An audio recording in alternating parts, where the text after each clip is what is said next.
One thing, that I want this podcast to do is to give people behind the scenes stories, behind the scenes insight into our industry, how it works, funny stories, whatever that is. But I think after the NCAA tournament and after this UConn South Carolina game and this loss for the Gamecocks, one thing I want to talk about is open locker rooms after a loss for the losing team. And in this case, it was South Carolina. We've been in a part of a lot of winning locker rooms, and that's always fun. But this past weekend, we got the other side of the coin, and that is the losing locker room. And obviously, you guys have seen, the coverage and all, the posting of South Carolina, crying and obviously understandably taking the loss hard. And I know a lot of people at home don't like that us as the media, have cameras in their faces so soon after a loss. But just to take you guys through how that works and, really just behind the scenes of it all is that the way the NCAA tournament works is we have open locker rooms for 30 minutes after every game, not just this particular championship game. After every single game, we have 30 minutes, and I think they have 10, 15 minutes to cool down, and then we go in for 30 minutes afterwards. In the case of this, it was the same thing. That's just kind of protocol. South Carolina had 10 to 15 minutes to cool down, and then we go to the locker room for 30 minutes. I'm going to be honest, I was a little surprised they didn't wait a little bit longer after this because South Carolina, they were understandably very emotional. But, when they say we go in, and we have to do our jobs and we have to ask hard questions, but also there is a way to go about it. And, Jared, this was your first time doing this with South Carolina in a losing locker room. And when we were walking into the locker room, just as, one of your mentors, I told you, I was like, hey, remember, they're 20-year-old kids. They just got, beat down pretty badly on national television. Their hearts are broken. We got to ask hard questions, but we have to do it in a particular way, in a respectful way. They are human beings at the end of the day. And so, when we go in, yes, we have cameras and mics in their faces, and South Carolina is ready for that. And also, we've been with them for about a month straight. I mean, we've seen each other every day for a month straight.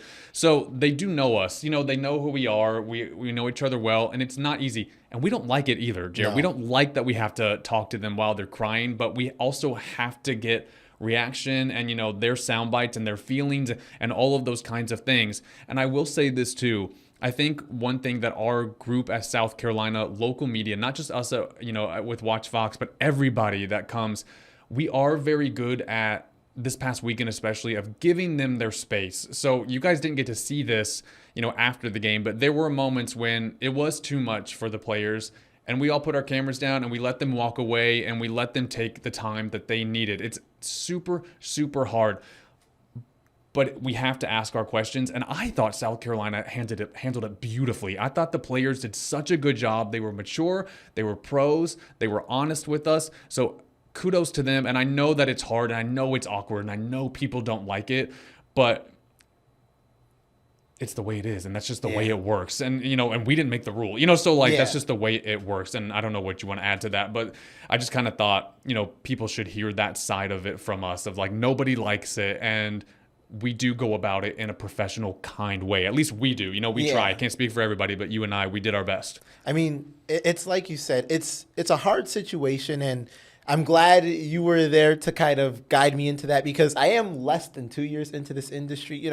I've covered losing locker rooms before. I've covered a couple of non-playoff bowl game losses, but a loss in the championship, that locker room, it was different. Yeah. And I can't say I've covered anything like that before because you did just lose, for some of them, what was the biggest game of their life. I mean, in South Carolina's case, I guess that would only be true for only a few of them. But it is challenging because, like you said, they're college kids, but we have to talk to them. We only have 30 minutes. It's not like when we come back to Columbia, we're going to have an open locker room. Yeah. And at the end of the day, although I know a lot of the fans don't enjoy watching them cry, they are their beloved stars, the fans do want to hear from them. And we post these things like Raven talking about her decision.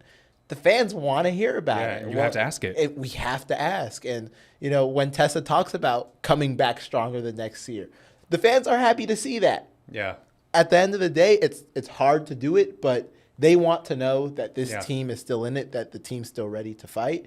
They want to know about the game, and that's our chance to do it. So it's challenging. I don't like it. And it was tough. It was tough on Sunday. Just as much as the fans don't like it, We don't like it either, but we have to do it. And ultimately, I think if the goal is truth and the goal is telling these players stories, as we always are attempting to do, this is a part of the journey. Yeah. It's Don says you have to feel it all. And telling the story of, when they're down after a huge loss, that's part of the story too. And I know too, like for me, I've been here 9 years. I've known my Laysia Fulwiley since she was in 7th, 8th grade. I don't like seeing her cry after a national championship. I've known her for a long time. I've covered her for a long time. That's not easy for me. And so I think that's why too, and because we know them so much better than national media does, which, no shade to national media, just we cover these players for so long. I think we do approach it with a kindness. And I think everyone within our South Carolina circle really handled it really well. And we gave them the space, we gave them the time, and the players, shout out to y'all, because I can't imagine having to do that, on the other side of it. And you guys handled it so well. But it's not easy, but that's just kind of part of the gig.